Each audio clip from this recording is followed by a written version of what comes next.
Welcome. Hello. Thank you. Feel so honored. Today is an interesting day. Welcome to the SOSCAST, only here on Valuetainment. My name is Adam Sosnick. You can call me Sos, hence the SOSCAST.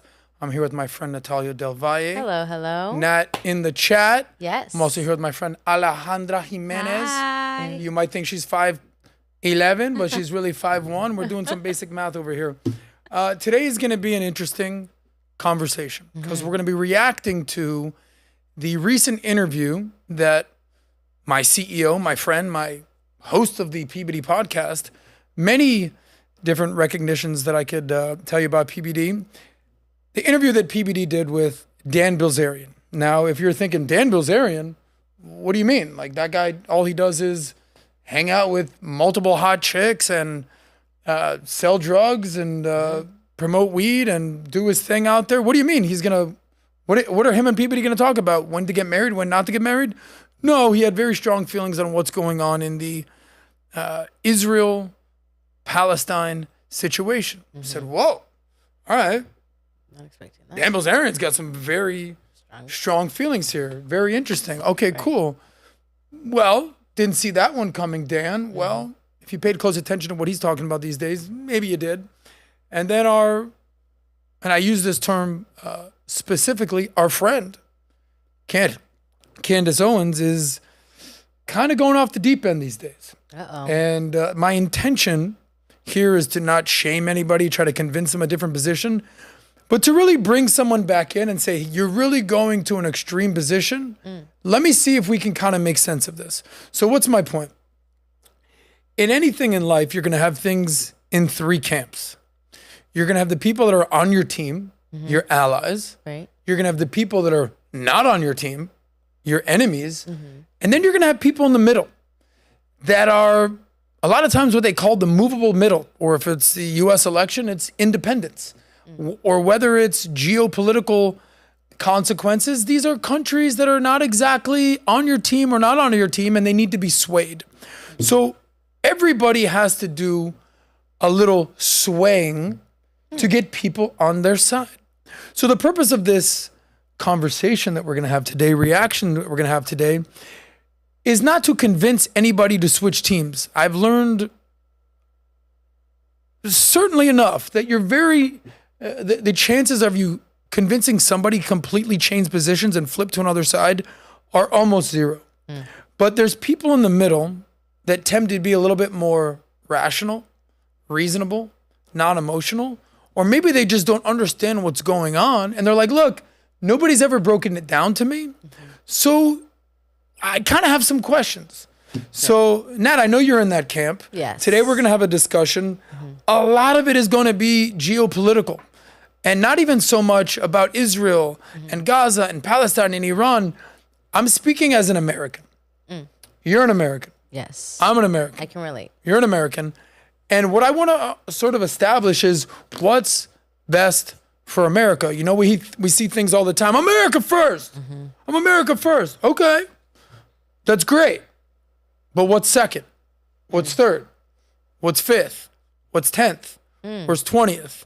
Because if you're America first, it doesn't just end there. Because America first doesn't mean America only. Because if there's anything that I want to establish in this entire conversation, in the dissection of what we're going to be doing today, is everybody needs friends.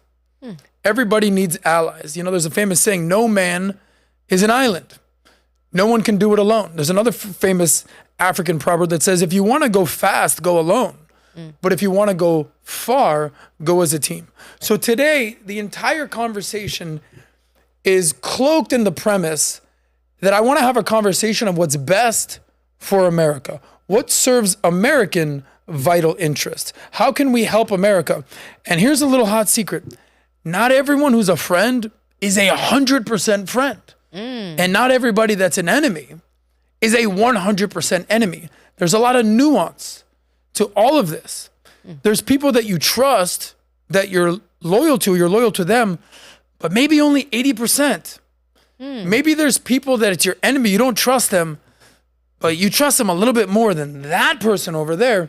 There's levels to this game. We had a conversation, earlier, I don't know, probably a month ago with our friend Kelly. Yeah. And I was saying, oh, do you trust me? I trust you. Okay, great. How much you trust me? I trust you like 100%. I go, you shouldn't. Yeah, you did. Say that. We're not 100% aligned. You're not my wife. You're not even my business. Like you're a friend at work. Maybe 80%.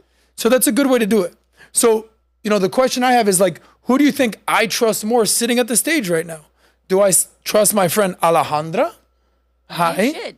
I should. Yeah. Or do I trust my friend Natalia? You should. Well, the simple answer of it is if you believe in loyalty and proving your worth. Ali, how long have you been working at Valuetainment? Almost a year. Almost a year. Almost a year. Okay, how long have you been working on SOSCAST? I think like 4th month. 4 months. Yeah. So you've been here a year, 4 months. Yay. Now, Nati, Yes. how long you been at Valuetainment? A little bit more than 2 years. Okay, but when did we first meet each other? Oh, like 2018, I'd say. 2020. 18, 20. Well, I met you, but we didn't really Okay, like gotcha. work When did together. we actually start working together? 2020. 2020, yeah. Okay, and did I know your family? Yes. I know your parents? Yes. I know your sisters? Yes. How long you been helping me with SOSCAST? Oh, since 2 years. I've been here. Okay. Since my Now, 2 is it years. fair to say that my level of trust and loyalty with you is a little bit higher than Alejandra? Sure. But that doesn't mean that we don't have trust and that we don't have loyalty. Sure, It right. just means that we have a little bit more of a deeper relationship. Correct. That's how this works. Yeah. So the person that comes here today, and hey, I'm the new guy here. Great. Yeah. Welcome to the team. Do I trust him? Am I loyal to him? Is he loyal to me? Not really. Process, Yeah. There's progress here. And we're going to have that conversation today because there's nobody that you should trust complicitly, 100%. There's people that you shouldn't trust. I don't know how much I trust, but we got to trust them a little bit if we're going to work out a deal. Fair. So I say all that to say this. America needs friends. America needs allies, but we also need to recognize who our enemies are. And once you recognize who your enemy is, choose your enemy wisely, you can then sort of back into who's my ally here? What's going on here? Who should I be friends with? How's this going to work? And what you're going to see, what I'm going to establish today is the people that were your enemies, they might end up turning to your allies. And the people that were your allies, they may end up turning into your enemies as time and history reveals itself. Interesting. So that is part of the conversation that we're going to have today. And we're going to do that infused with some of the comments that Dan Bilzerian has made, that Candace Owens has made, that the Tate brothers have made. And my intention is not to convince you one way or another. It is to educate people that are like, look, dude, I don't really know Yeah. if I should vote for Trump or Kamala. Really? You don't know? Hey, I don't really know if I should be more pro-Israel or pro-Palestine. I don't know this. Like you quite candidly, you're like, look, I'm Catholic. I've never really Been in the middle of this. Yeah. But it's sort of being thrusted in the forefront of everyday life, Very much so. right? This week is the DNC and pro-Palestine protesters are interrupting the streets of Chicago. Yep. You can't avoid it. Yeah. So today's conversation is really going to be, hey, did you know that? Yeah. Did you know that? What are your thoughts on that? As an American, do you agree with that? Do you disagree with that? And we're going to establish who we should actually be rooting for and allies with, and who is actually our enemy, and who's kind of caught up in the middle of this. That's the conversation I have today. So excited. before we get started on reacting and this and that, anything that you want to understand, anything that you want to know before we get into this? Well, first, happy SOSCAST Day. Thank you guys for tuning in.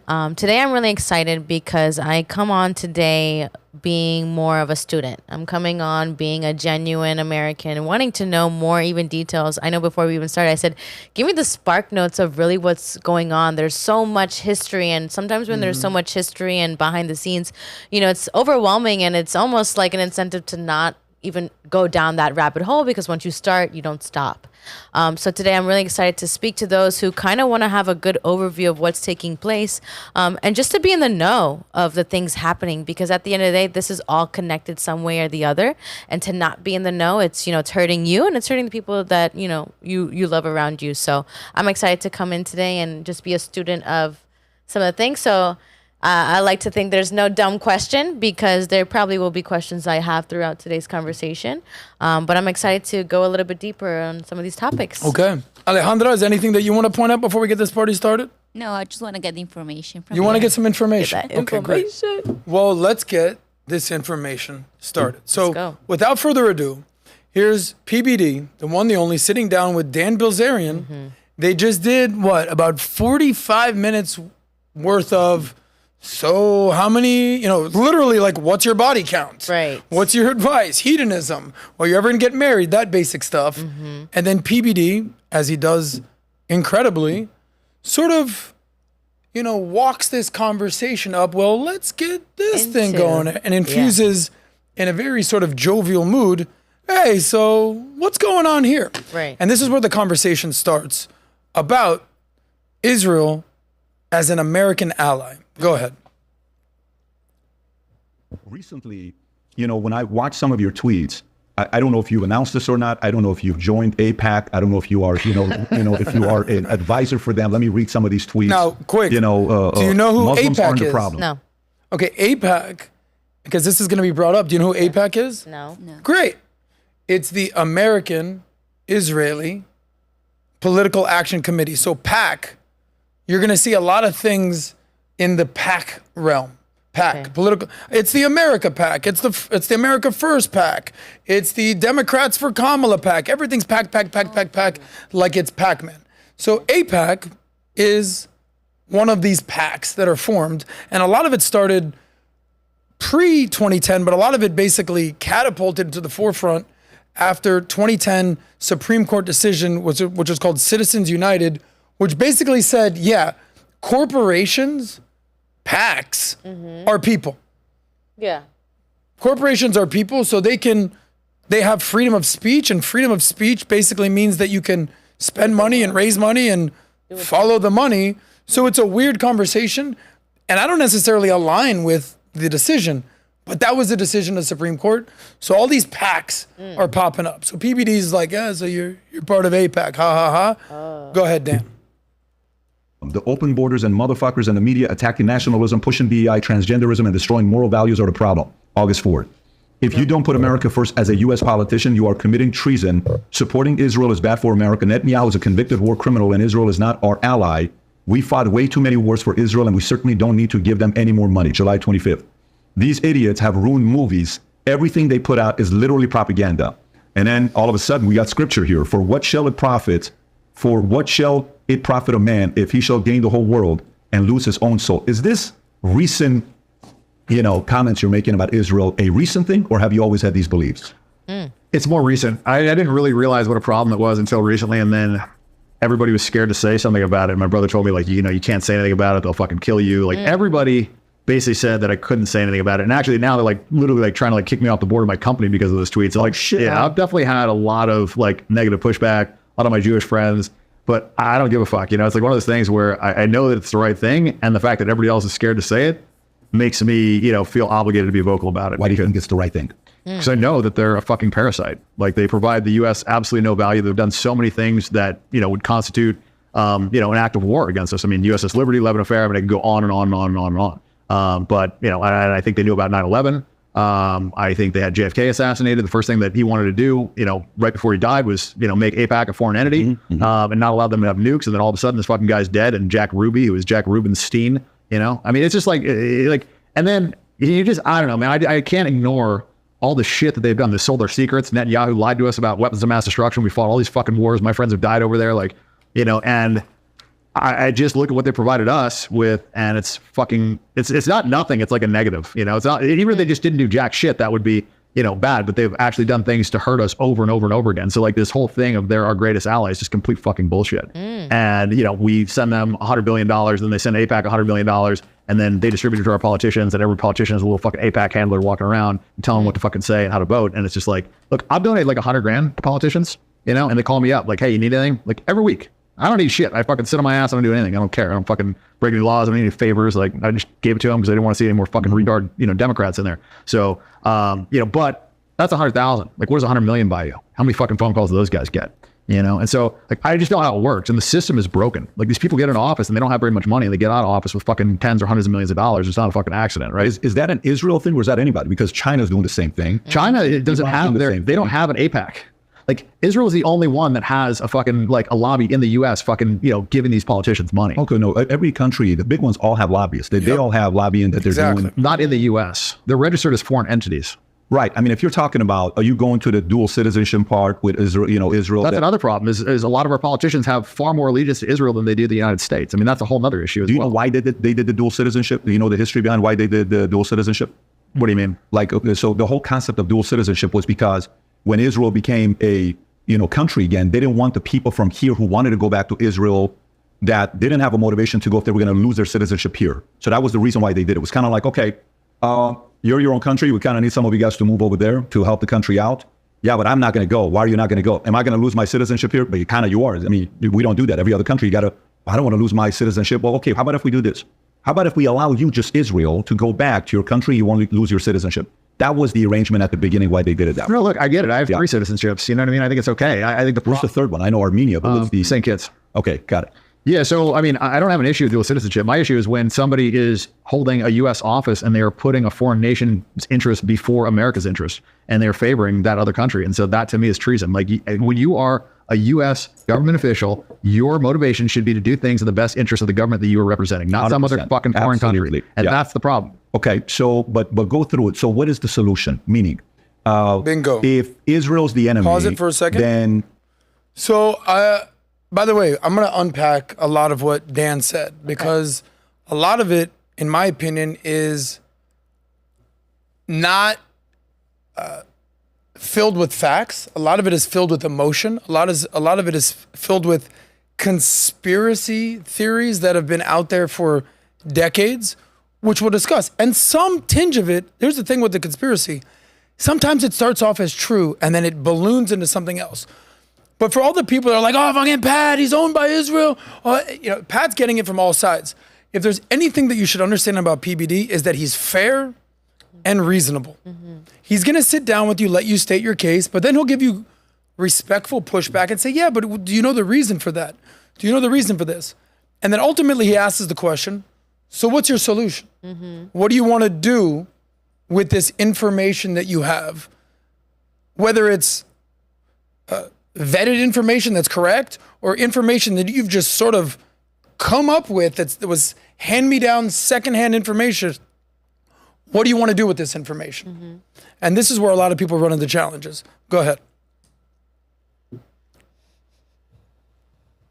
If let's just say you don't do anything and everybody in the Middle East unites to take out Israel, do you think the Middle East is better without Israel? And do you think the world's a safer place without Israel? 100%. It's not even close. Okay, 100%. Tell me why. Why do you think? Give me an argument. Okay, keep going. So 100%. Please, but give me one argument why the world would be better off with Israel. Let's just start with that. One thing. Give me one thing. Have you ever lived in the Middle East? No. No, I lived there for 10 and a half years. It's a very, it's not as like here. You can sit here, you can be an atheist, you can be an agnostic, I can be a Christian, he can be a Jew, he can be an LDS, Muslim, no problem. Yeah. We can coexist here. That's not the way it works in the Middle East. You can do that. I mean, not really. They're operating apartheid right now.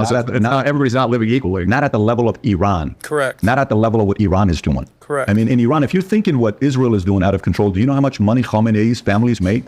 Do you know how much money they have 200? I've never been to Iran, but I've been to Dubai, I've been to Saudi, I've been to UAE. So and they're all Muslim. They seem to be operating fine. Saudi, Dubai, UAE. A lot of people say that. We're going to address that in today's episode as well. So get your questions ready because we're gonna kind of go across the map here. But I'm writing down some of the things that he said. We'll address it one by one, so stay tuned.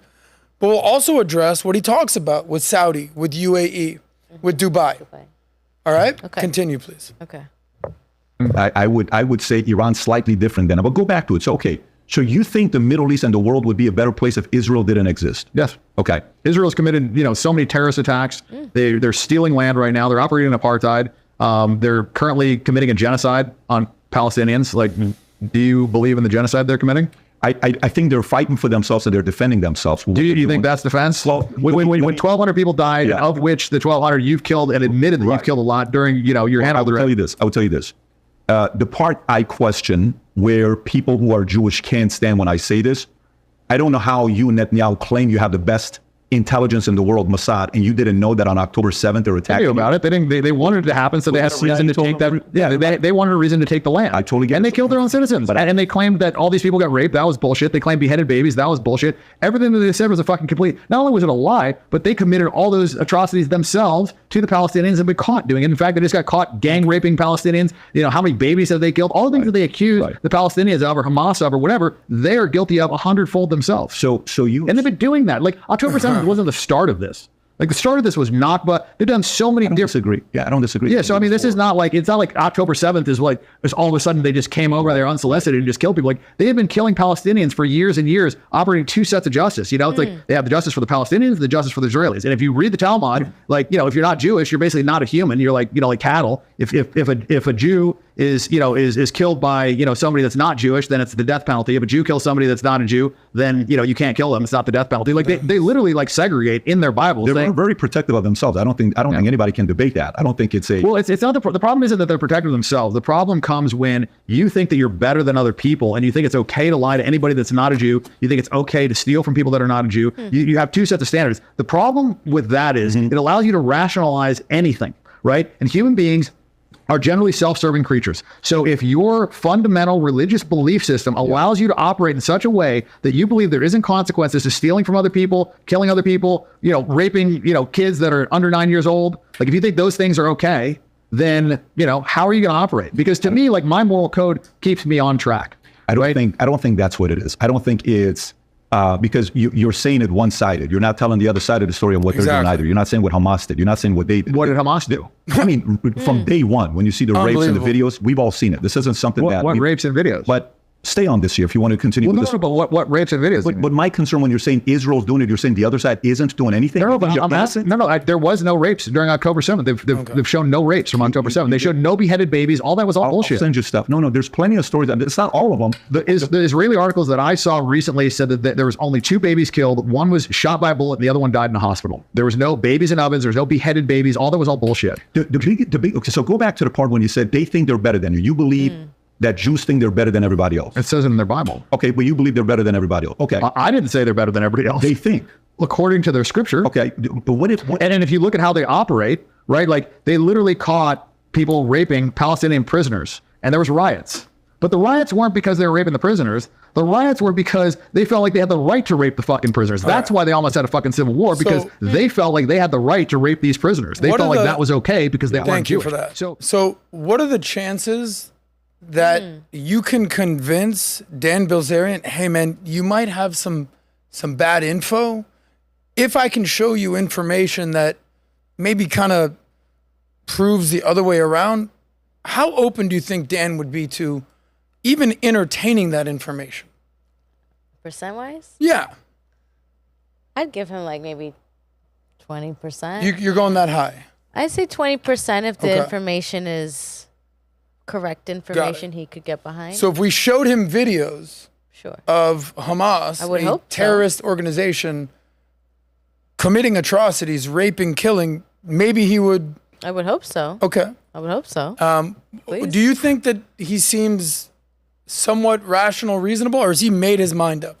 I think he made his mind. Like he's really close to getting like another point of view. Like, yeah, I actually agree. I don't think that Dan is there trying to learn, trying to grow. I actually think he's a guy who's made a name for himself with, I mean, what do you know about Dan Bilzerian? I mean, I know he's known for certain things. What is he known for? He's known for party lifestyle, all those things. Party, women, drugs, all those things. Orgies, yachts, guns. But he's also been into like a transition as well, through that as well. So I don't also want to neglect that transition. When you think, understanding geopolitics and understanding the dynamic nature of what's going on in the Middle East, especially since the Balfour Declaration in 1917 and then the creation of Israel in 1948 and the Nakba, do you actually think he has a full grasp understanding of this, or he's just kind of learning this right now? He's learning it right now. He even admitted it. He even admitted it. It's been more recently. It's more recent. That's why I give him a percent to learn. Cool. Yeah, Pat at one point asked him, do you read books? He's like, not a reader. Okay. Okay, respect. So let me let me sort of unpack some of the things he said, and where I can say, you know what, that makes sense. We should talk about that. Yeah. This is a no-go zone, dude. This is not where we're gonna go here. So the problem with something like Dan Bilzerian says, it's a very slippery slope. 100%. And this is what gives people such caution and such pause when you use such inflammatory, extreme verbiage. So if he said, listen, I don't agree with Israel's government and how they're conducting the war in Gaza, valid. Hey, this guy, Benjamin Netanyahu, not a fan, and I think we should look into war crimes against him. Hey, man, do what you got to do. I understand that. Yeah. When you say things like Israel is a parasite and the world is better off without Israel,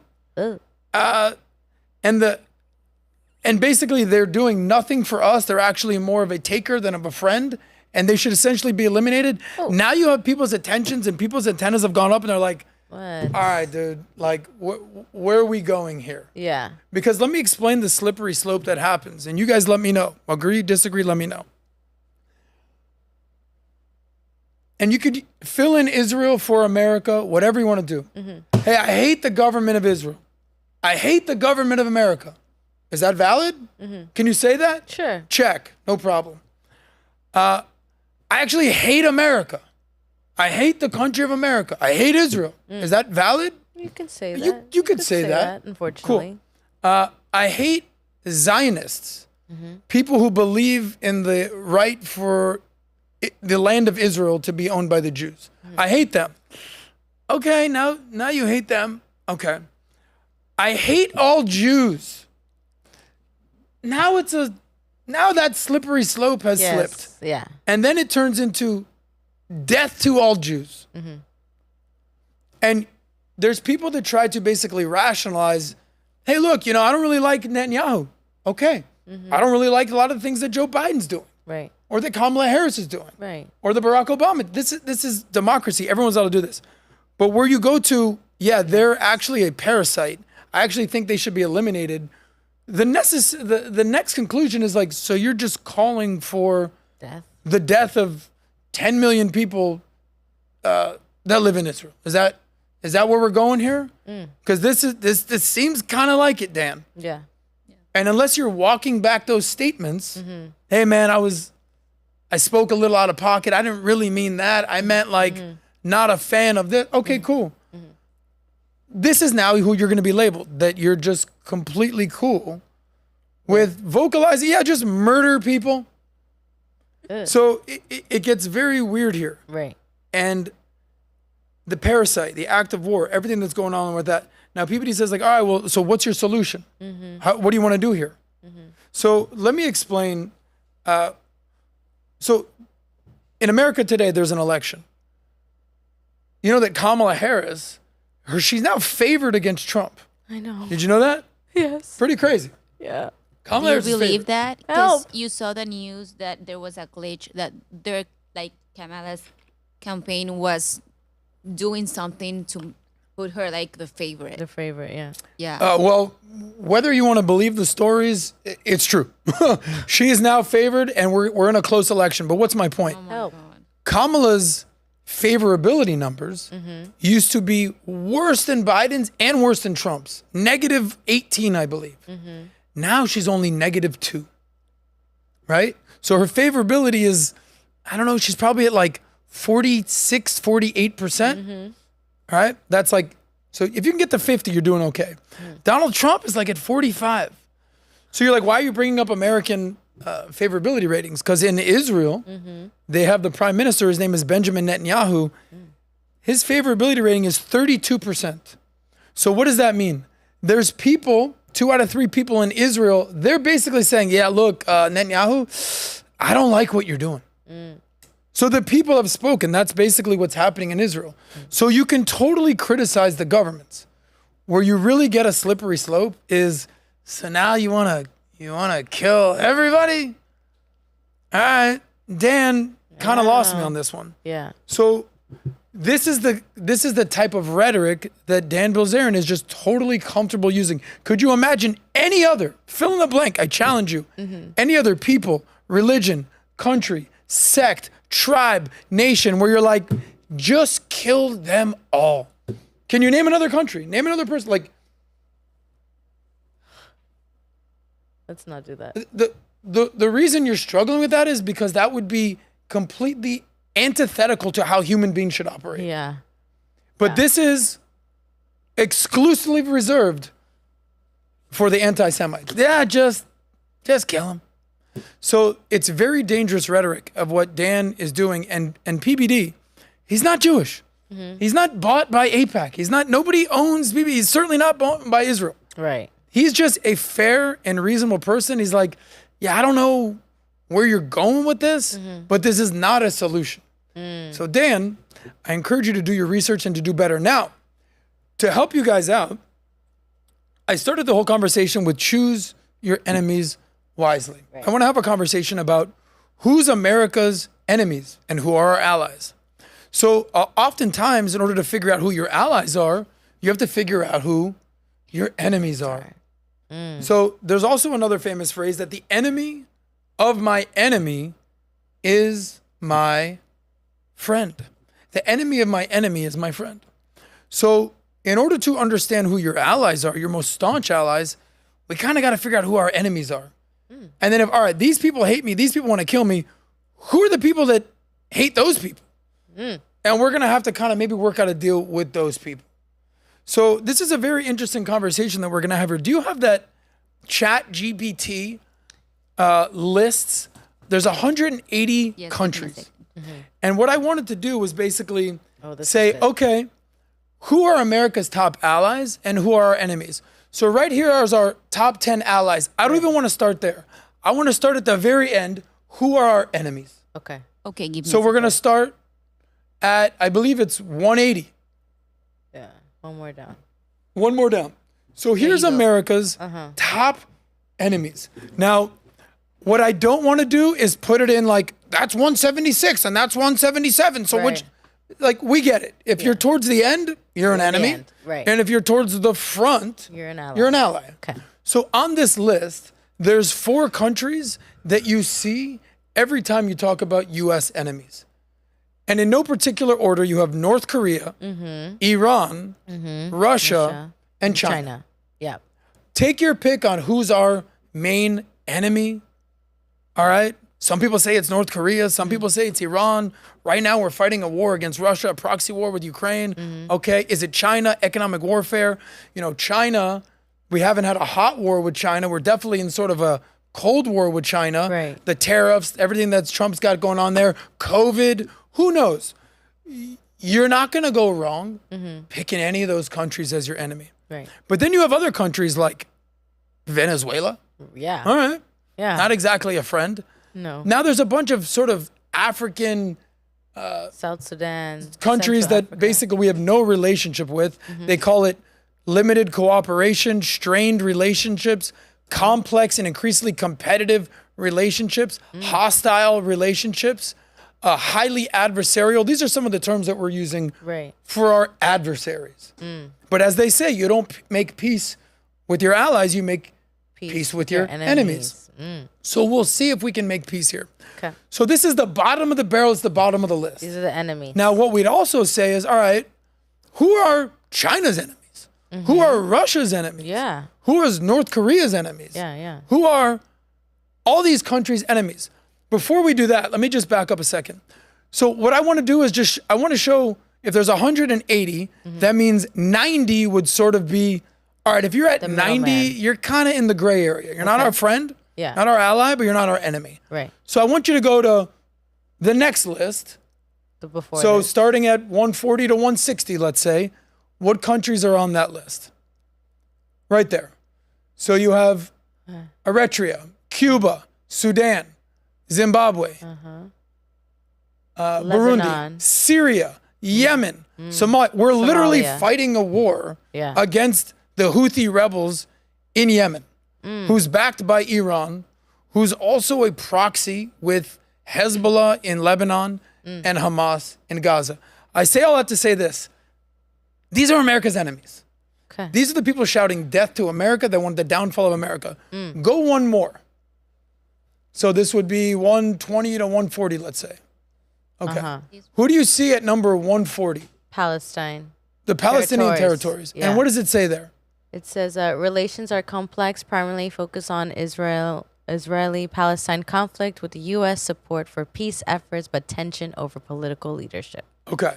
So, again, 1 through 180, anyone less than 100 is certainly not our friend. Correct. Anyone above, let's say 50, are our closest friends. Right. All I'm saying is this. If you scroll down just a little bit to see the number, All the way to 140. scroll up so you see the top. I don't know how to put it, so I'm just going to come out and say it. Scroll to that top so you see 141. Palestine is not our friends. Yeah. Palestine is technically our enemy. You shouldn't be surprised that Americans, from a policy perspective, are not supporting Palestine. Now, does that mean we want to see death, destruction? No. Definitely not. But, you know, America, when they get their grip on a country, they will bomb the out of you. Right. But let's not get it twisted.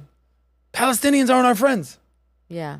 They are governed by Hamas, which is a terrorist organization, many call a death cult, that believes in Sharia law and believes in the mighty Allah, peace be upon him, that he's guiding all their decisions for death and destruction.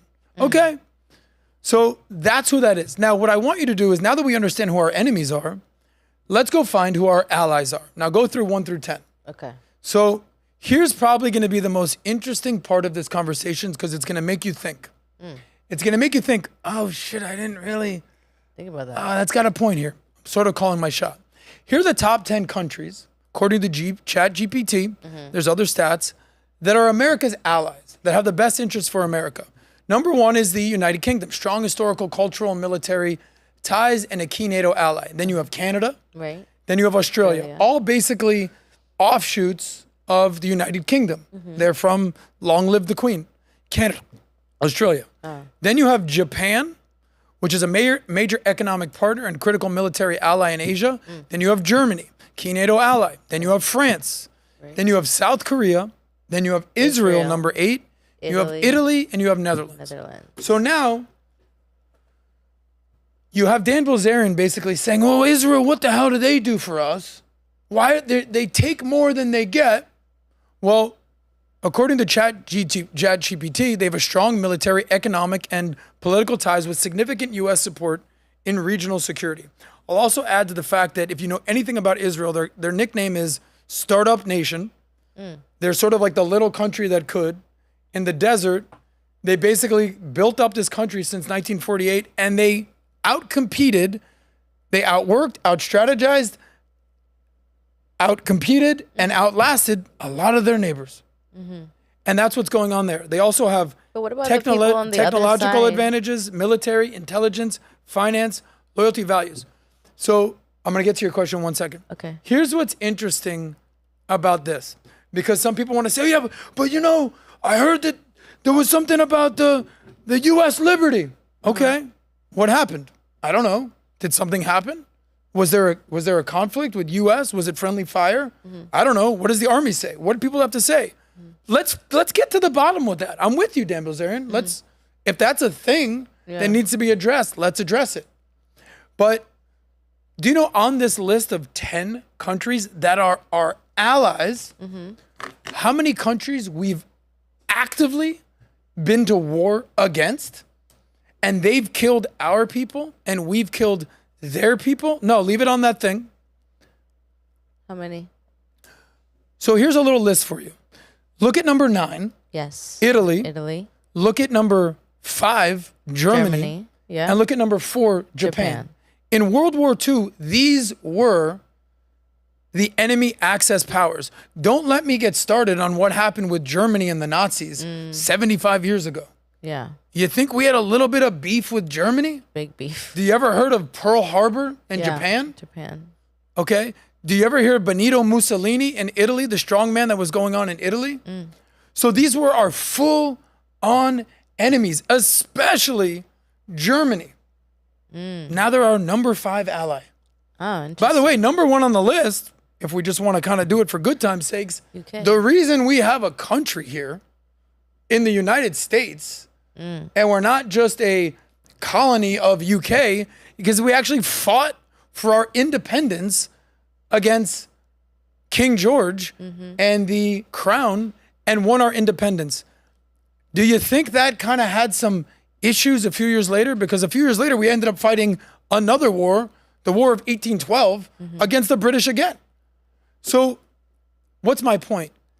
You could make the case for many of the countries on our allies list. Dude, why the hell are we friends with these guys? What is Germany doing? Do you know how many people that fought in World War II literally are like, no, now we're friends with Germany? Yeah. And imagine if they're out there being like, you can't trust the Germans. They're a piece of shit. I can't believe they take more than what they can. You can't trust France. They surrendered. Okay. But these are our allies. Many a times they're our allies because the enemy of my enemy is my friend. So I sent you a list of countries' top enemies, which we'll address. There's a reason that we're embedded with these countries. So there it would have been a maps of 2 different countries. Okay. Not this one. No. It would have been one of the last things I sent you. Oh, okay. Give me a second. So I get it. If you want to question Israel and question, hey, what's going on here? What happened with the U.S. liberty? Right. Go for it. But if you're not siding with your ally, that means you're siding with your enemy. So you want to be on team Iran? You want to be on team These ones? North Korea? Perfect. So each country has an enemy. Apparently the UK and Argentina have beef. Apparently Saudi Arabia, who we're forming a much stronger relationship with the United States, has beef with Yemen. They're both Arab countries. What do you mean? Oh yeah, that's how that works. France and Algeria have issues. Did you notice that South Korea is one of our top 5 friends? Yeah.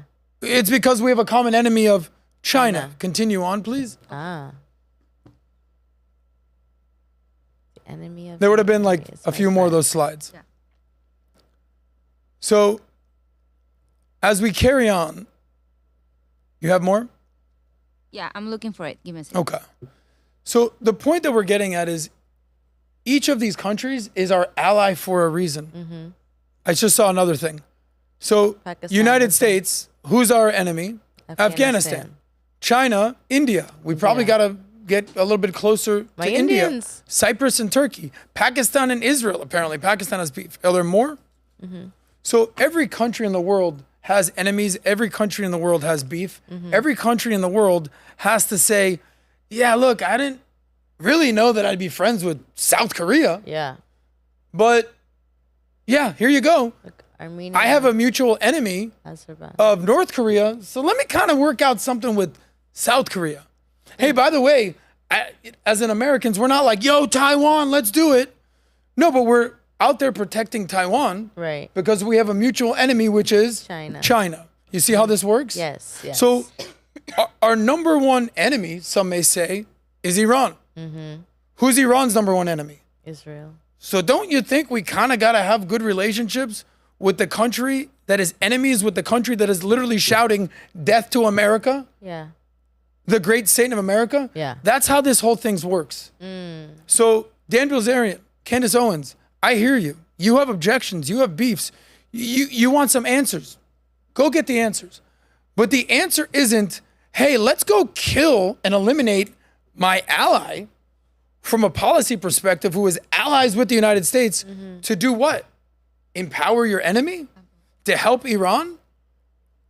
Don't you think that Israel has a little bit more of a vested interest to quell Iran's threats because they're like right down the street in the neighborhood versus us where we're an ocean away?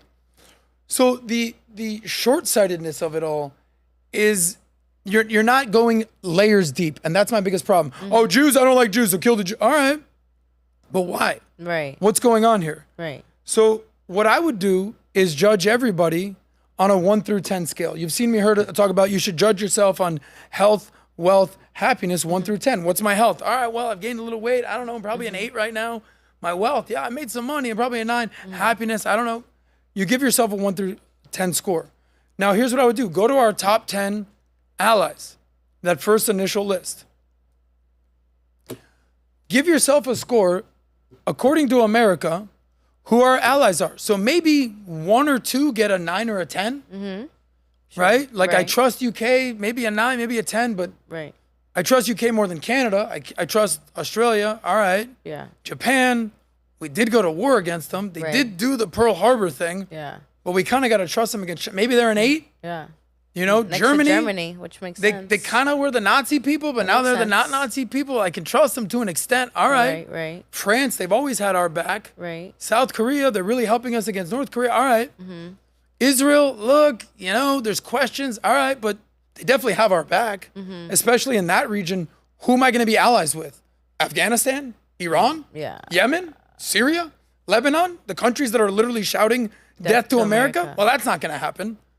So what's happening here is a lot of times you're left with what's called the lesser of two evils. Mm-hmm. All right, like I didn't really want to become allies with Germany. You know, the whole Nazi thing. Right. But now we got to put something like NATO in place to curb our newest, stronger threat, Enemy. which is Russia. So sometimes your enemy turns into an ally. So Abraham Lincoln had a quote that said, the best way to destroy an enemy is to make them an ally. And that's what's happening is here is we've turned enemies into allies. So all these countries are bringing something to the table for the United States, whether it's militarily, whether it's politically, whether it's economically, whether it's strategically. But only one country of our top 10 do people say they're bringing nothing to the table. And not only are they bringing nothing to the table, they're a parasite, and we should probably eliminate all of them and kill them all. Does that make any sense? No. So It what? just screams illogical, emotional, and irrational.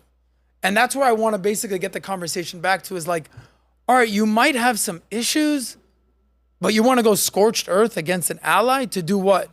Help Iran? Help North Korea? Explain how this is helping you. That's my biggest issue. Question. I'm not sure. This is just hearing bits and pieces from other things on the internet. Part of Israel and what they're fighting for, that whole argument, isn't because some of the land was the other side. Wasn't that some of where this comes from? It was like Israel took away from them. That's why they have this type of relationship. Yes. Isn't that correct? Or Great question. Because a lot of people are like, dude, I don't even know what the hell's going on here. correct? Like, where does this stem from, per se? So this is what is called a land dispute. Okay, It's happening in Ukraine and Russia as we speak. right. Russia came in, took some land. Right. Ukraine's like, yeah, I don't know about that. That's mine, yeah. It's happening in Myanmar and like this is human nature. And there's going to be disputes and there's going to be negotiations and there's going to be treaties and there's going to be accords and there's going to be alliances. Right. That's how this thing works. Right. But what under no circumstance should it be is from the river to the sea, Palestine will be free. What does that mean? We want it all. And we're not going to stop until we kill all of you. That's what these chants mean. That's why when these chants are like, yeah, I don't know if you guys know what this chant really means. By the way, there's a map of just the entire Middle East. See if you can find that map. So this is actually a very important map to find. Go one more. Go one more. Whose was it? There, no, it's a different one. There it is right there. This is what I was thinking This about is too. very interesting. Yeah, this is what I was thinking Okay. about too. So, and I'm not dismissing how Palestinians feel. They actually have a right to feel a certain way. I get it. Okay. But the answer shouldn't be, well, fuck you, I want it all or I'll kill you. It's a negotiation. So what you're seeing right here is just a picture of the Arab world, Okay. the Muslim world. How many countries do you see there? 1, 2, 3, 4, 5. There's about 20-something countries. Okay. Now, they're all in what color? Yellow. Now, there's one country Blue. that's in blue, Israel. and that is the only Jewish country. So what we're having a conversation of is how much of that blue should Israel actually have versus not? But then if you take a big picture and you're like, yeah, well, you kind of got a lot of the yellow, like all the yellow, like it's basically all yellow. I'm down to work out something with the blue. Yeah. But I'm telling you straight up right now, I'm keeping some of the blue and I'm not leaving because this is our ancestral homeland. And it says it in the Bible. It says it even in the Quran. It says it in the Torah, the land of Israel for the Israelites and the Jews. I didn't make that up. It says it in the holy book, the Quran. So if it's like, yeah, well, whose land is it? You know, there's this whole conversation of like, you know, Americans kind of came in and took the Native Americans' land. Yeah, I hear you. What do you want to do? Like, we're in America now. Nobody has more of an ancestral homeland than Israel does to that blue little speck right there. So do I understand why the Palestinians want to fight for some land? Of course. But this is what happens in a negotiation. And it turns out, and this is tough to say, the Palestinian, it's called the PLO with Yasser Arafat. It used to be a nationalist organization. And now under Yahya Sinwar, they're basically an Islamist organization. They went from being, you know, we need our rights, we're being a nation. You know, the Palestinian people, which that's a whole nother conversation if there ever really was a Palestine or not, versus God wants us to have this land and we'll kill you if you're on it. Islamist mentality. So this is what's happening in this part of the world. So I pray that they can come to a conclusion of a two-state solution. I pray, listen, you come to the table, we come to the table. You know, everyone's calling, you know, ceasefire now. You've seen this? Right. Yeah, I agree. But in order to do the ceasefire, we kind of got to do a few things. You know what we got to do? Yeah, you know, like the hostages Need them back? that you came in and stole? Yeah, we're going to need them back before we have a ceasefire. Yeah. Oh, and by the way, all the rockets you're shooting into our country, yeah, you kind of got to stop that if you want us to stop. Right. So everyone's talking about Israel stopping a ceasefire. I'm with you. Yeah. But there's, you know how they say it takes two to tango? Yeah, yeah. It takes What's two. Hamas doing? They're not doing anything. So here's what I know about Israel. They're not going anywhere. Like, they're just like, look, you know, we've been murdered and executed all over the world. Yeah. We kind of needed to find our own home after World War II. We have our own home, and we're going to fight for it. And they have a very interesting philosophy, especially with all that yellow around them. They're basically like, look, if you mess with us, we're going to fuck you up. Because that's the only way. This was, you know, who basically taught them that? This is Ronald Reagan. This is peace through strength. If you ever hear Trump go, you know, if you come at Trump, I'm going to come at you 10 times harder. Yeah. This is their mentality. They're like, yeah, you know, you ever heard of the concept that it's an existential threat? Yes. You know what existential means? No. Existential, exist. They no longer want you to exist. So Dan Bilzerian was like, yeah, they're a parasite and the world is way better without them. Yeah, Israel's like, yeah, I don't know about that, bro. Yeah. We're going to kind of have a say in this. Yeah. And we're going to fight back. So the Arab world, Israel in blue, Arab in yellow, this is sort of the neighborhood that Israel is in.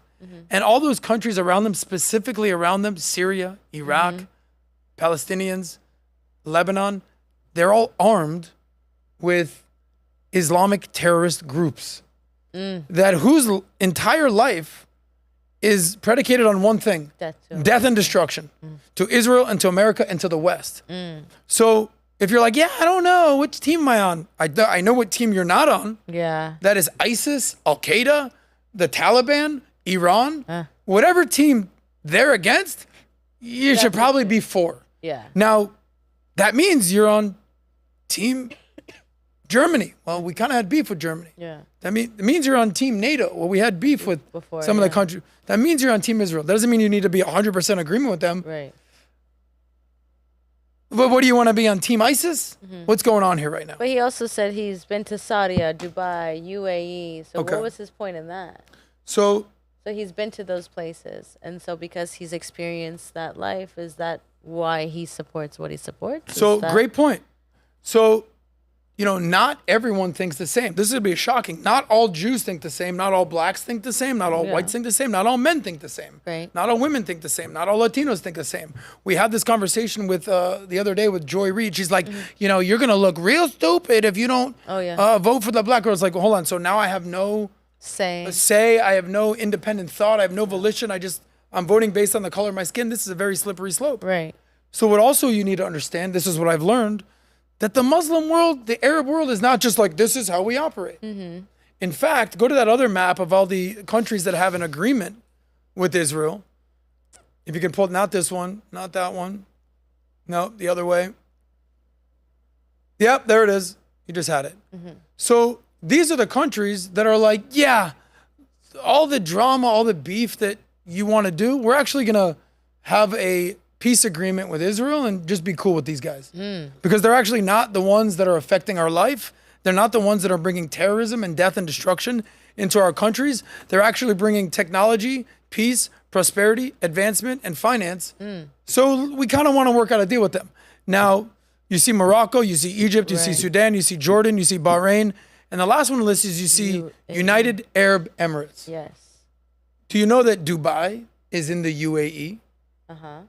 This is the country. He's like, yeah, I go there. It looks good. Right. It's because these countries, and I'm going to put Saudi on this list because they're getting there. Yeah. These are the countries who are like, yeah, I thought that Israel was the enemy, but I've done my homework over the last 30, 40, 50, 60 years. Yeah. It's actually Iran. That's the enemy.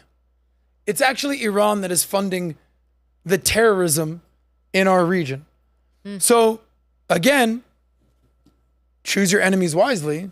The enemy of my enemy is my friend.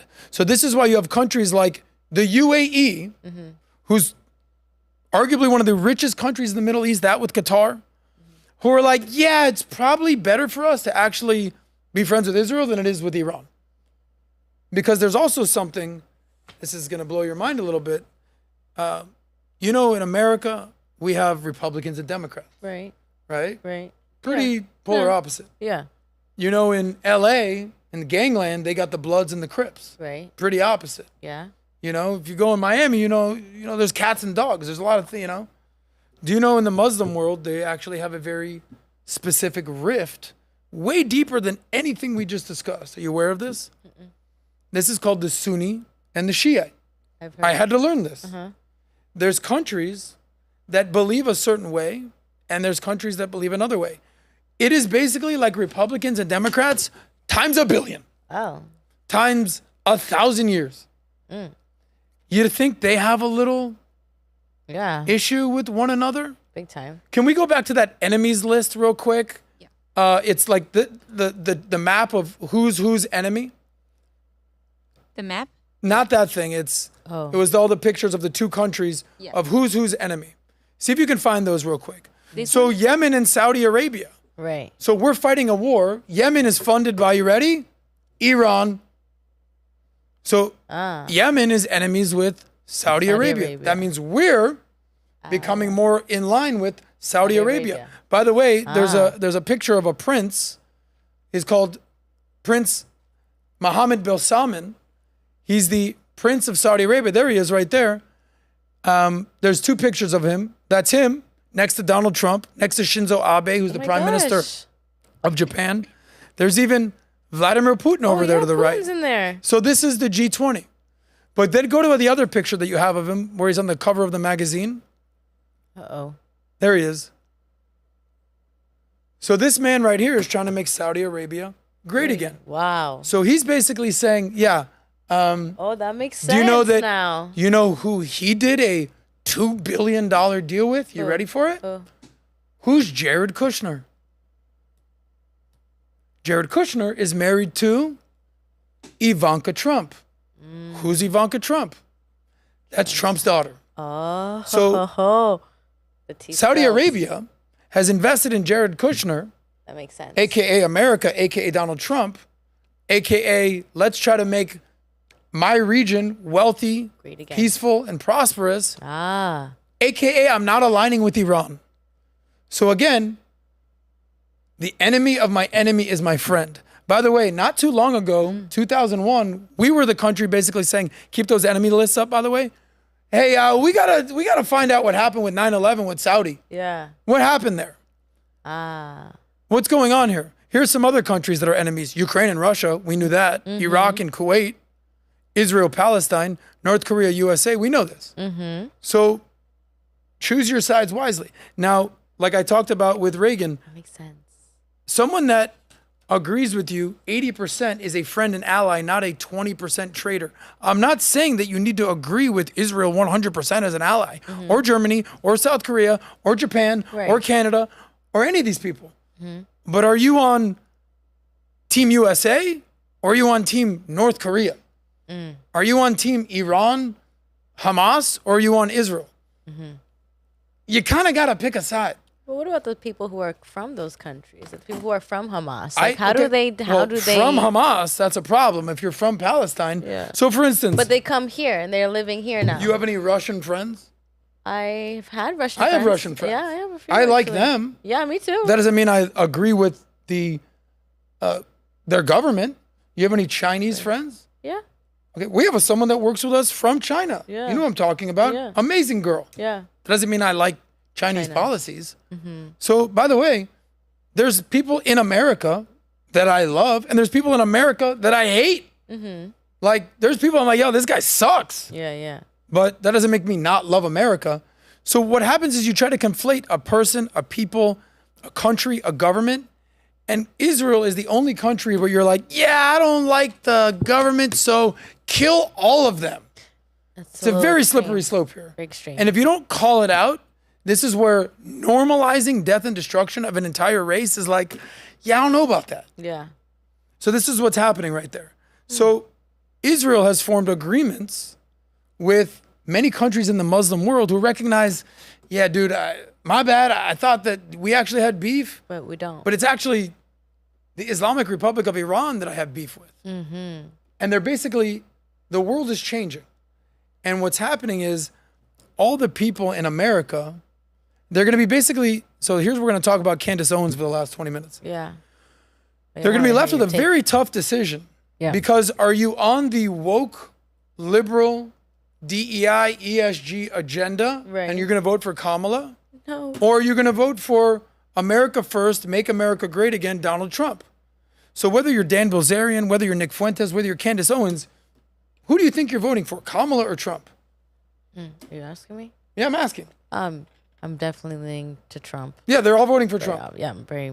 Yeah. But do you know that now they're all saying, I'm never going to vote for Trump because he supports Israel? Because Trump, here's the challenge that Candace Owens is going to have, and Dan Bilzerian and Nick Fuentes is, Trump is way more on Team Israel, our ally, than he is on Team Palestine, Iran, Houthis, Hezbollah, terrorist ISIS organizations. Right. He's like, I'm the guy that destroyed ISIS. Now you want him to be friends with ISIS? Yeah. It's not going to work that way. It's not gonna. So these people are going to be very disappointed when they vote for Trump, and Trump basically protects Israel.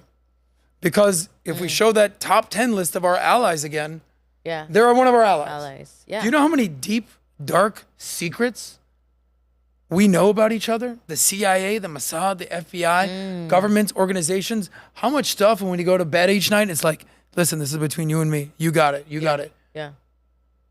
You think you're just going to abandon that because Candace Owens had the epiphany that she thinks that Israel may have had a role in 9/11? Here's the biggest issue I have, which we'll talk about that. That's their issue. This is where conspiratorial theories go awry. Rather than being like, it's Osama bin Laden Yeah. who plotted and planned and got funding Right. for 9/11, It's all- rather than say it was him, it was like, you know, I'm kind of hearing it might have been actually the Jews and the Israelis. Well, what do you mean? I don't know. I read a book. What evidence do you have? Well, I heard that there were some Israelis dancing. Dancing where? What do you mean? But they actually ended up catching the perpetrators of 9/11 who admitted to planning 9/11. All right, so now we're a little cognitive dissonance here. Rather than the people that actually shot and killed JFK, Lee Harvey Oswald, and the CIA potentially, it's like, well, what role did Israel have in this? Yeah. All right. Weird questions.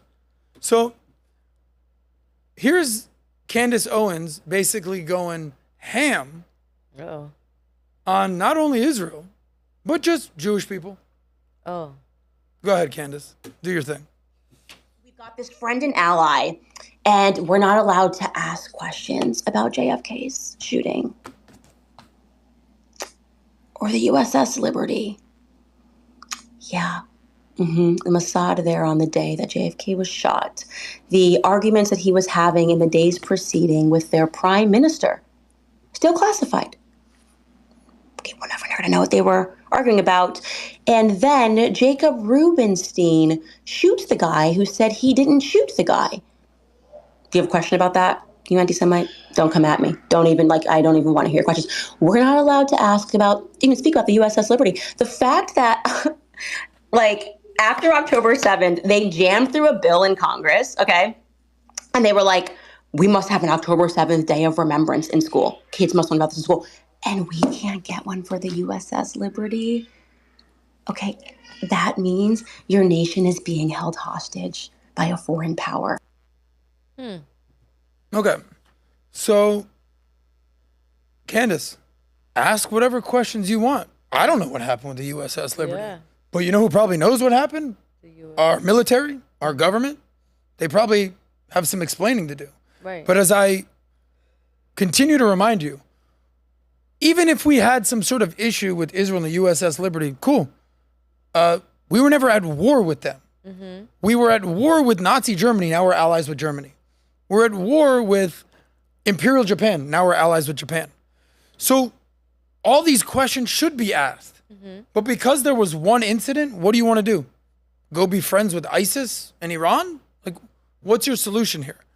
So now it's, you know what it seems like to me with Candace is she's finding, so here's where I go down the path with Candace, because we've spent time with Candace. Yeah. I'll say this, I've enjoyed my time with Candace, but I don't recognize this Candace. This is an angry, just infuriated, new Candace who's literally finding out all this information now as we speak. So Right. the USS Liberty, one of you ever talked about the USS Liberty in 10 years of doing content? Yeah. One of you ever talked about JFK? So Joe Rogan once told me one thing about Alex Jones. He said this before. He goes, Alex Jones, there's a lot of things he said that were actually accurate. But then there's that one thing that was really, really bad. Yeah. And that's what he's known for. Yeah. He also said, it's funny, when you go hunting for conspiracy theories, Find them. you're going to find some stuff. Yeah. And you're not going to stop until you find some stuff. So if your purpose is not finding the truth, it is finding ways to Back to delegitimize an ally, you're going to find those stories. So it's the equivalent of like a World War II veteran on TikTok right now being like, well, what do you mean? How are we friends Yeah. with Germany? Yeah. They killed all my friends. Yeah. Yeah. Yeah. What, how? We're friends with them now? What do you mean? Our country is being hijacked by NATO. Well, it doesn't really work that way. Imagine another guy. We're friends and allies with Japan now? Yeah. I was at Pearl Harbor, bro. Yeah. My friends died. What do you mean? Yeah, I'm sorry, man. We're actually allies with them now. We need to use Them. their powers to Help with combat our enemies. newest ally, which is China or Russia. Yeah. So she's the concept that she's going to is, hey, what can I find out about our American allies and how this works? She's solving for how can I find information on Jews. Now, why do I think that she feels this way? Yeah. And this is very interesting. Yeah. It's because look at the path Candace is going down. Where does this end? I mean, we've seen a similar path this fall from grace with Kanye, who just basically was like, yo, Jesus walks, I love all people, to, yeah, Hitler's my dog. And Hitler was a good guy. Like, how many steps away is Candace from that right now?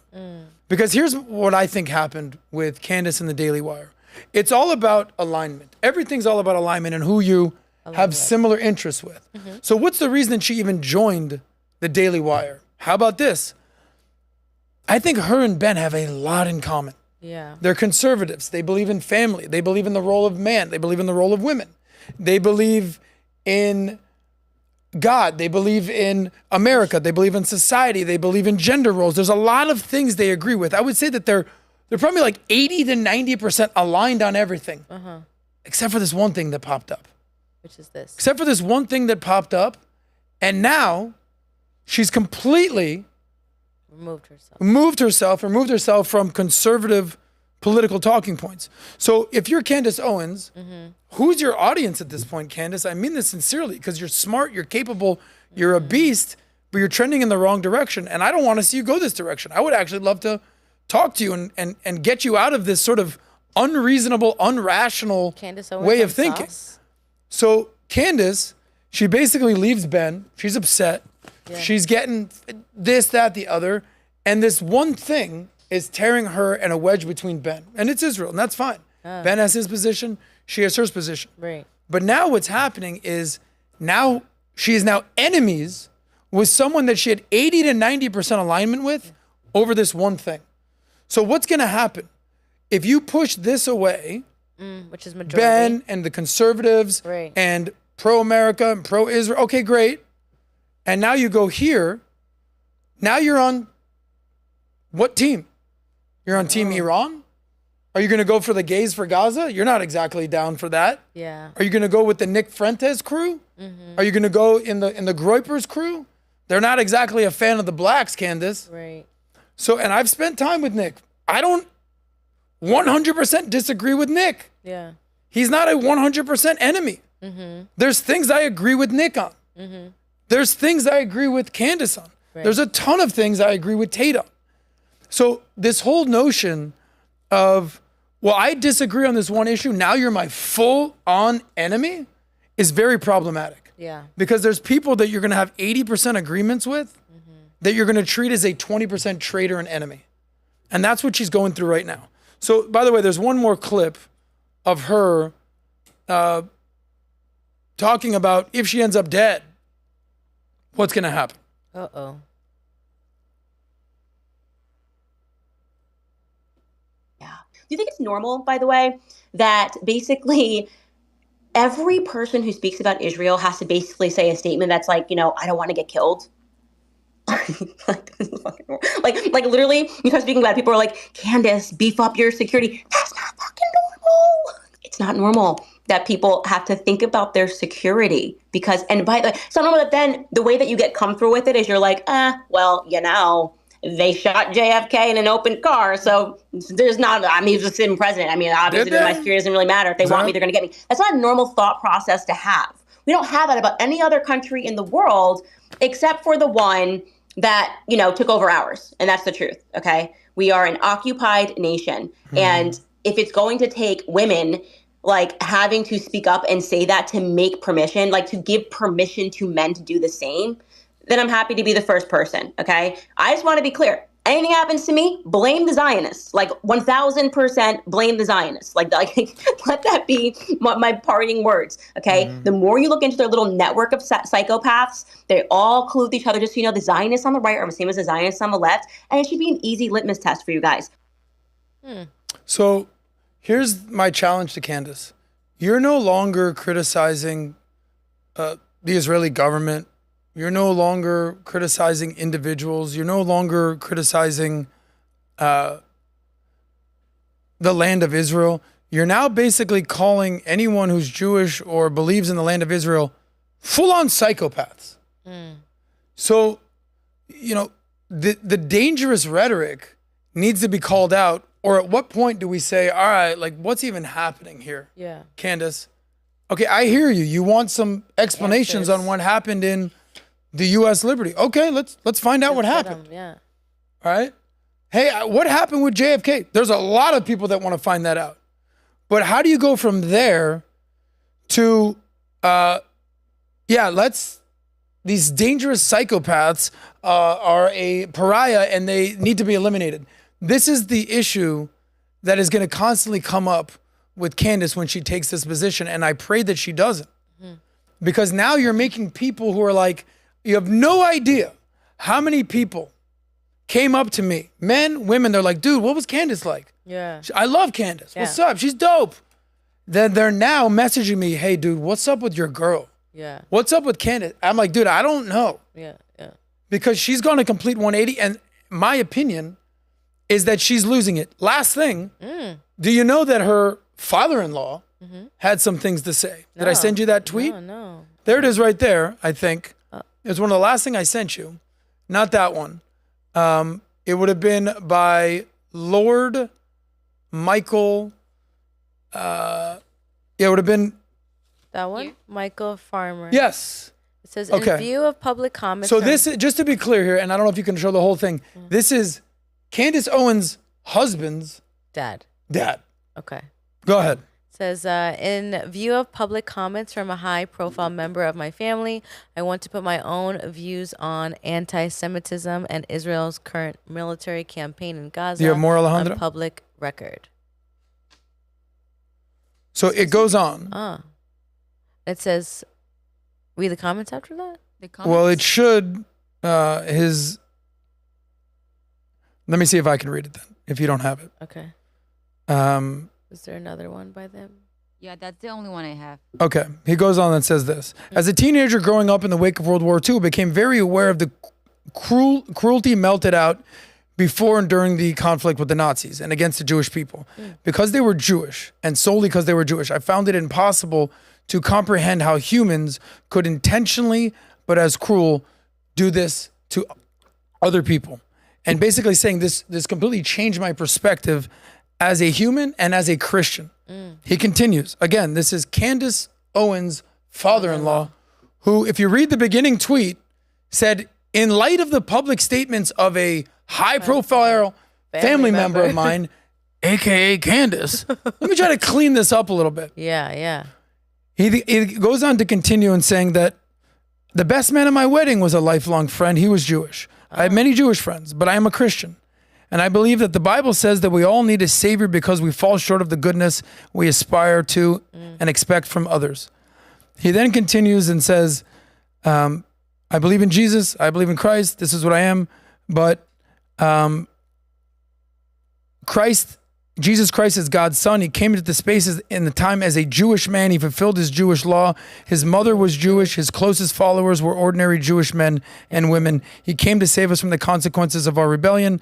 I recently visited Israel and became a member of the UK Israel support group, but I'm very aware of the human heart that no one group always acts with. So he continues, Israel is a rare example of democracy in the Middle East, a liberal state governed by the rule of law, and of course, it has the right to defend itself and its citizens when murderously attacked on its soil in one of the cruelest and most callous pogroms in history, which is basically death cults. We cannot forgive the large number of innocent hostages that were there taken. Many have died, many are still missing. Israel faces an existential threat as Hamas and the terrorist organization has started their intention to destroy the nation of Israel. So this is Candace's father-in-law, who's basically not saying, hey, my bad on, what Candace is saying, Right. Please excuse. He's basically saying, yeah, this is the reason why I feel this way and what we should do about it. So there's a lot of people out there that's seeing the war that Israel is waging on Hamas. They're like, yeah, I don't know about this. Yeah. I get it. But how many other wars are being waged around the world? Do we have that map of all the wars that are going on around the world? Yeah. So keep going.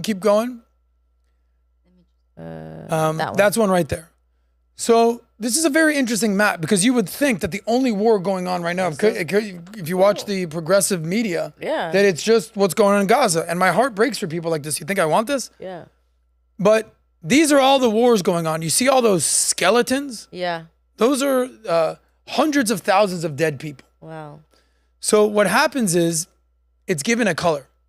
Now, the top color is the Tigray War. Tigray War. Where's that? The 380,000 deaths. Okay. And where is that on the map?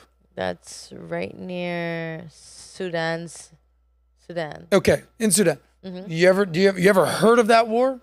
No, Never even heard of it. unfortunately. Okay. Uh, Now, what's the next war? it's gonna be the Russian-Ukraine war. Okay, that's that big red one. Right, we've heard of that. Well, you heard a lot about that. A lot about that. But we yeah. don't really hear that much about it these days. Correct. That is very What true. happened there? Did the war stop? I mean, clearly no. No, the war's still going on. Yeah. All right, then the next war, Is the Myanmar, which is in Civil purple. War. Yeah. and that's where on the map? 50,000. Kind of near India over there. Yeah. Did you even know? Did you even know a country was a country named Myanmar? No. No, but there's tens of thousands of people dying all the time. Oh. And then you have what other wars? Israel-Hamas. Okay. So here's what I've learned. There's wars going on all over the world. We only hear of one war. Bigger wars too. There's what? There's bigger wars. There's way bigger wars. Yeah. And here's what I've learned. And whether we like it or not, and it's the following phrase: no Jews, no news. All these wars, all this death and destruction is happening around the world, not a peep. All of a sudden, Israel on October 7th gets attacked. They attack back. Unbelievable. I can't believe they want to fight this war. So the double standard is, you can sense it. And here's my last point before we back up. A lot of people talk about follow the money. Right. Follow the money. Right. AIPAC. Oh my God. What are these Jews doing? What's Israel doing? The Israel lobby. Oh my God. Unbelievable. What's happening right here?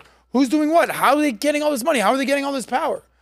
Well, there's a not so little secret, a website called Open Secrets, Oh.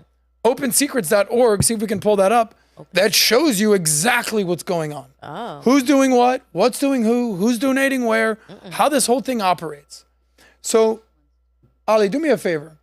Go, you see the Foreign Lobby Watch. Okay. So, we heard Dan Bilzerian basically say, well, Israel's the only country that's able to do this. And Pat's like, yeah, I don't know about that. There's actually a lot of countries that are able to do that. So scroll down. Here's the Foreign Lobby Watch. Here's what's going on. So do me a favor. Here are the top 10 countries that are doing lobbying in the United States. What's the number one on the left? China. Say it with conviction. China. With China, how much? That's 429 million. Yeah. Over. Keep going. Then it's Japan with over 383 million. Yeah. Just a country. Liberia. South Korea, Saudi Arabia, Marshall Islands, Qatar, Bahamas, UAE, Israel. Yeah, Israel. What the fuck, Israel? Yeah. How dare you? Yeah. But there's no mention that there's 10 other countries that are donating infinitely a lot more. And number one is arguably our biggest ally. How does this make any sense? I too would like some questions and some accountability here. How does this work? What's happening right here? So why is it the whole Israel lobby thing? What's going on there? They're hijacking our government. They've taken over our government. What do you mean? Seems like our government's for sale for everyone. By the way, I'm no fan of this. I would love to get foreign money out of politics. But unfortunately, this is the dirty game that we're playing in politics. Follow the money. So here, if you scroll down, Israel, oh my God, how dare you donate all this money to lobbying efforts, $188 million over the last decade. Yeah, but who's number one? China. It's China. Where's the bitching about that? Where's the complaining about that? Why doesn't anybody talk about that? So do me one last thing. Go to industries and interest groups. Pull that up. And then we started with this at the very top. And go to, at the very top, industry and interest groups. Very, very, very top, right under Act Now. There you go. And then you're going to see PACs. I see. Okay? Now you're going to scroll down and you're going to start to see all these PACs. Keep going. These are the people that are donating the most amount of money to their lobbying efforts. Okay. All different types of companies, conversations, agendas. So who's number one? American Crystal Sugar. They want you eating their sugar. Yeah. Who else? Damn. National Association of Realtors? Now don't rent. You're throwing your money away. You need to buy. Keep going. What else? Okay, Blue Cross Blue Shield. Hey, health coverage. We know that. Big Pharma. What's going on?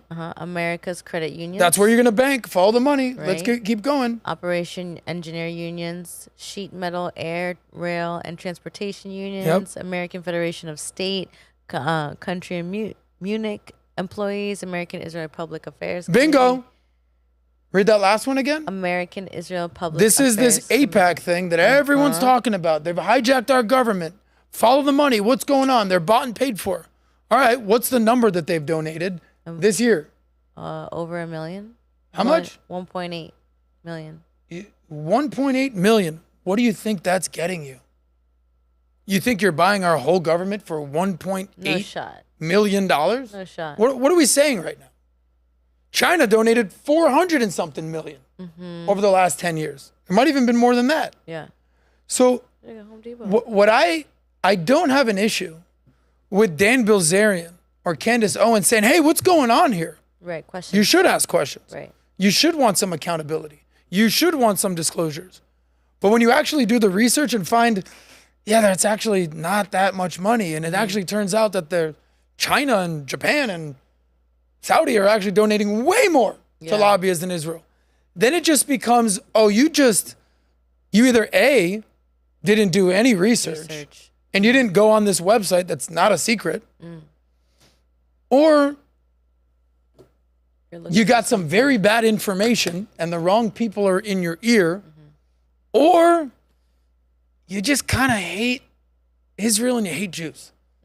Because it can only be one of those three things. Either, hey man, my bad, I got some bad information, Right. and the wrong guy was talking to me and it turns out I should have done more homework. Cool. Or, dude, I didn't do any research whatsoever and I'm just parroting what someone else told me. Right. I know someone else that thinks that way.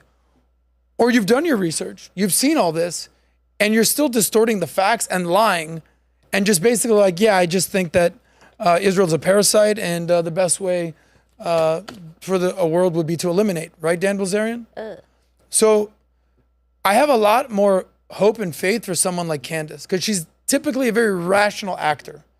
Dan, if you told me that Dan was doing a dating class or teaching how to party the right way or basically how to operate with women, dude, sign me up.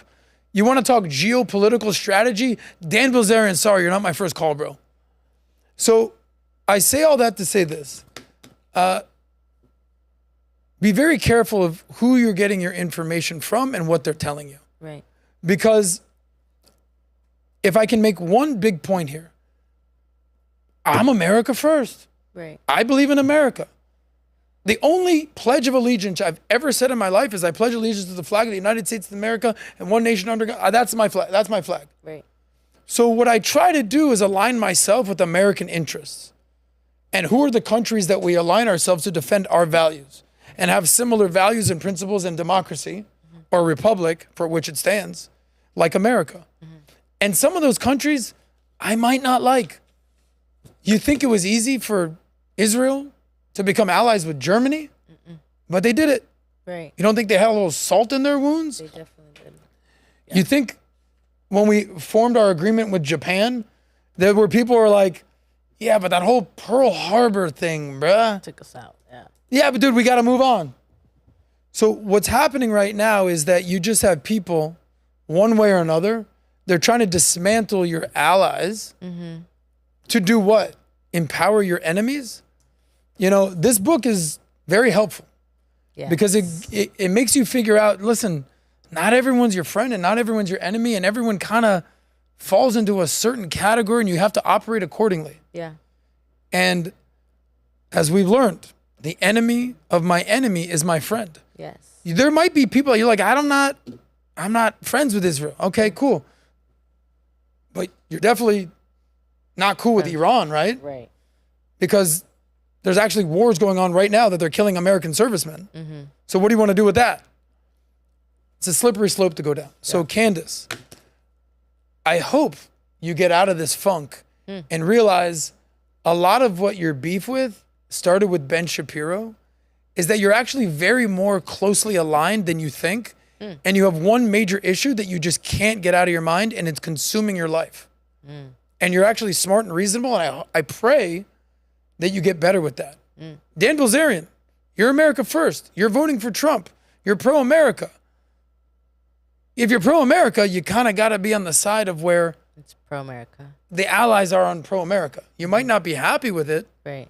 but that's what team you're on. So The last thing I'll say is people are talking about AIPAC and you're talking about funding. Do you know who the biggest funder of Israel is? It's not Israel. It's something called KUFI. And that's the Christians United for Israel. Christians, evangelical Christians in America That makes sense. are the biggest advocates of Israel. So if you want to talk about why, Israel has hijacked America, all right, I too I didn't know that. Yeah. I didn't get the call. Yeah. Well, it turns out that there's tens of millions of Christians who believe the following. I don't know if we can show some of those Bible verses and then we'll end here. The reason that they're so enthralled with Israel, that you go, yeah, here you go. Go back up. I'll show you the guy if you scroll up. That guy right there, that chubbier guy. This one? No, go up one. That one, yeah. This guy right here, his name is John Hagee. He runs Cornerstone Church.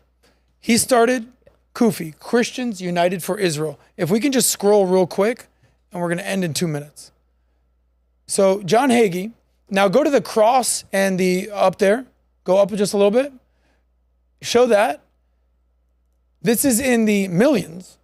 How much millions Christians donate to Israel versus what Jewish people donate to Israel. It's not even close. Wow. So you want to say, what's going on? They're hijacking America. Follow the money, Candace. Follow the money, Dan. Did you know about this? Go down to the verses in the Bible, and then we'll end the show. I don't know if I've ever ended a show on a Bible truth. People say, oh, you're a Zionist. You're a Zio. All that means is that Israel is the homeland for the Jews. Here's what it says in the Bible. Thus says the Lord, I will return to Zion and dwell in the midst of Jerusalem. Jerusalem shall be called the city of truth, the mountain of the Lord of hosts, the holy mountain. As it continues to the next chapter. Keep going. Ali? Yes, give me a second. This is in Psalms. Psalm 48. Great is the Lord and greatly to be praised in the city of our God. It is holy mountain, beautiful elevation, the joy of the whole earth is Mount Zion on the sides of the north. The city is the great king. I didn't know any of this. I knew none of this. For the Lord has chosen Zion. He has desired it for his dwelling place. This is my resting place forever. Here I will dwell, for here I have desired it. I had no idea about any of this. But this is what happens when you do your research and not just be like, what? Right.